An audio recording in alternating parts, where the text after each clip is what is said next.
Salam kepada pensyarah USK 1002 Falsafah dan Isu Semasa, yaitu Encik Ruzaini bin Ijon. Saya Juleki dari kumpulan 4 dan rakan saya ialah Nur Fahira, Siti Nuraisyah, Siti Rifaat, Nur Syafika, Nur Amira, dan Girishan. Pada hari ini kami ingin membentangkan tajuk, yaitu pembelajaran atas talian pada era pandemik COVID-19. Apakah itu pembelajaran? Menurut Kamus Dewan edisi ke-47, pembelajaran ditarifkan sebagai proses belajar atau sistem yang bersaskan komputer. Di samping itu, istilah atas talian pula merupakan terjemah daripada bahasa Inggris, itu online. Ada juga yang diterjemahkan sebagai dalam talian, bermaksud connected to and the under control of central processor.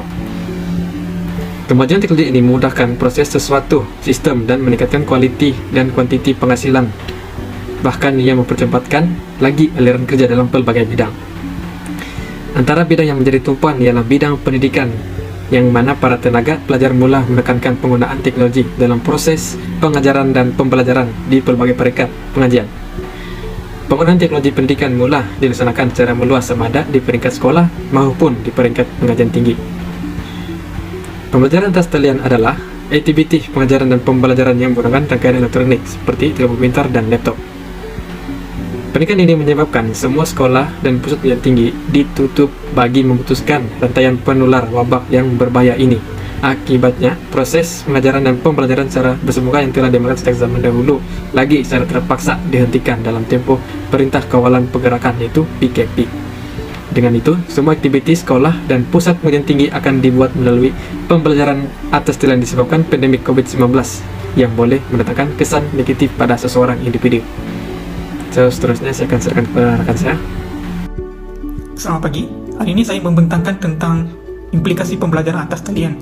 Terdapat 3 jenis implikasi pembelajaran atas talian. Yang pertama, pemilihan platform bersesuaian amat penting dalam proses pengajaran dan pembelajaran.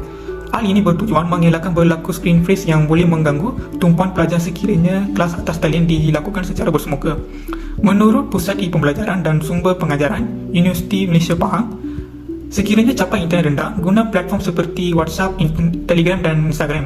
Sekiranya rendah, guna platform seperti YouTube dan Kahoot. Sekiranya pencapaian internet tinggi, guna platform seperti Zoom, Microsoft Teams dan Google Meet. Guna platform seperti ini berdasarkan jenis pencapaian internet murid-murid. Implikasi kedua ialah pengurusan emosi. Waktu PKP, pelajar tidak dapat hadir ke sekolah dan menjalani aktiviti PDPC seharian.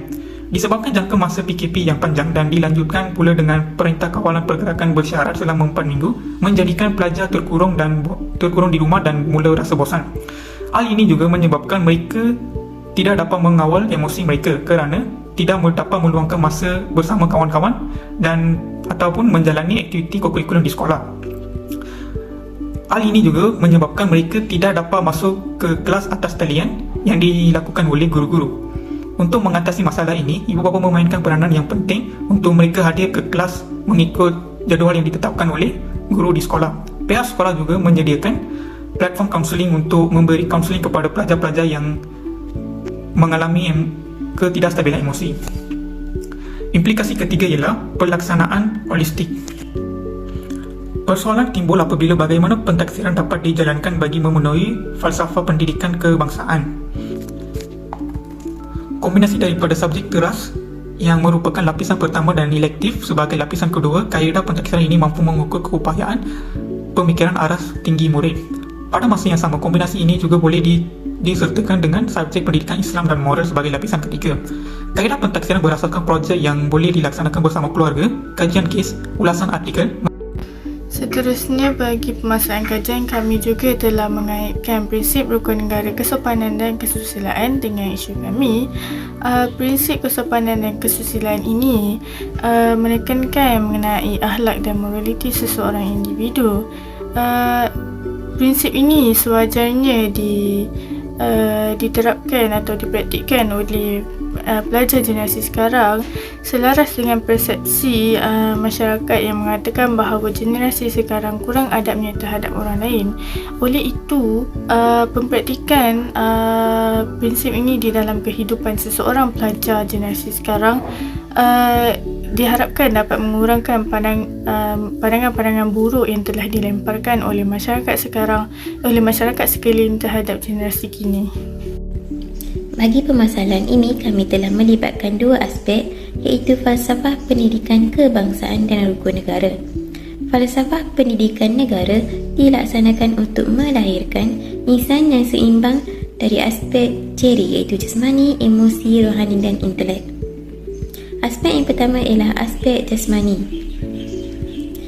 Pergerakan pelajar adalah terbatas menyebabkan bilangan remaja pada masa kini meningkat dengan masalah kesihatan seperti kegemukan dan obesiti. Hal ini demikian kerana mereka hanya belajar di rumah dengan menggunakan gadget dan pergerakan mereka adalah minima. Aspek yang seterusnya adalah aspek emosi.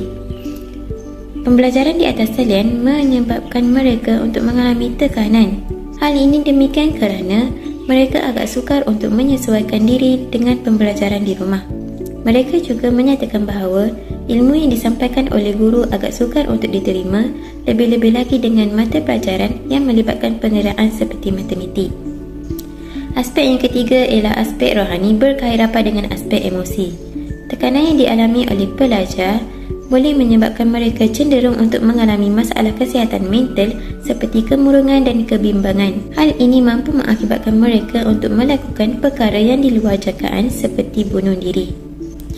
Aspek yang terakhir adalah aspek intelek. Setelah lama belajar di rumah akibat penularan penyakit COVID-19 ini, pelajar mudah berasa gugup dan sukar untuk bertutur di khalayak ramai. Hal ini demikian kerana mereka jarang untuk berkomunikasi dalam bentuk berkumpulan secara fizikal. Komplikasi ini dipanggil social anxiety. Maka, jelaslah bahawa permasalahan ini menyebabkan asas falsafah pendidikan negara tidak tercapai.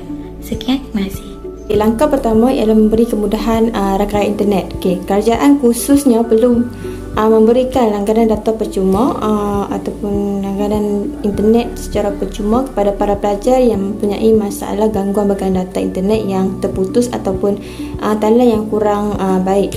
Seperti kita tahu, pada era pandemik COVID-19 ini, KPM telah beralih kepada pembelajaran secara atas talian, iaitu PDPR. Hal ini memerlukan lebih banyak capaian internet yang lebih baik dan berkesan kerana para pelajar perlu menghadiri kelas secara online dan untuk mengakses bahan rujukan ataupun latihan yang diberikan oleh guru ataupun pensyarah dan sebagainya. Oleh itu kerajaan perlu menitik beratkan masalah ini dengan cara memberikan langganan data percuma kepada para pelajar sepanjang tempoh pandemik COVID-19.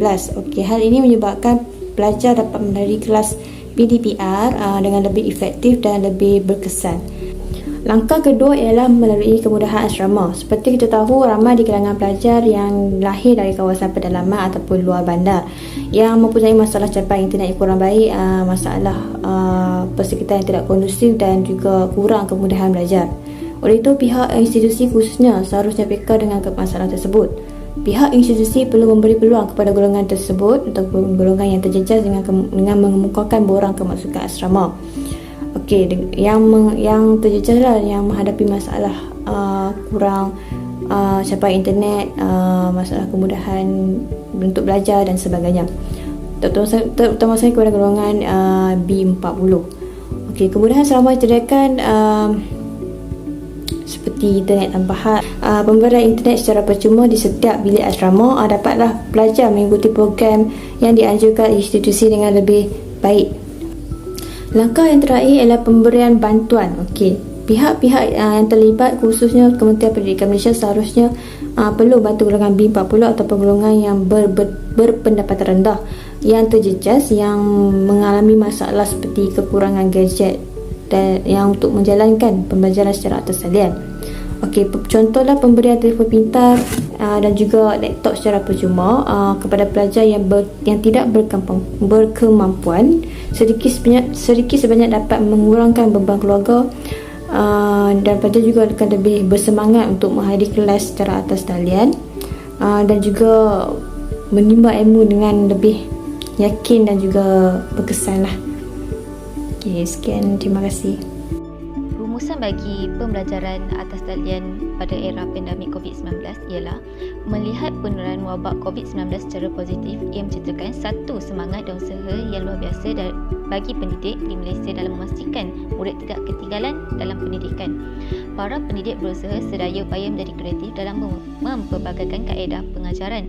Mereka tanpa segan silu berguru bagi meningkatkan keupayaan mereka untuk mendidik seiring dengan kemajuan teknologi.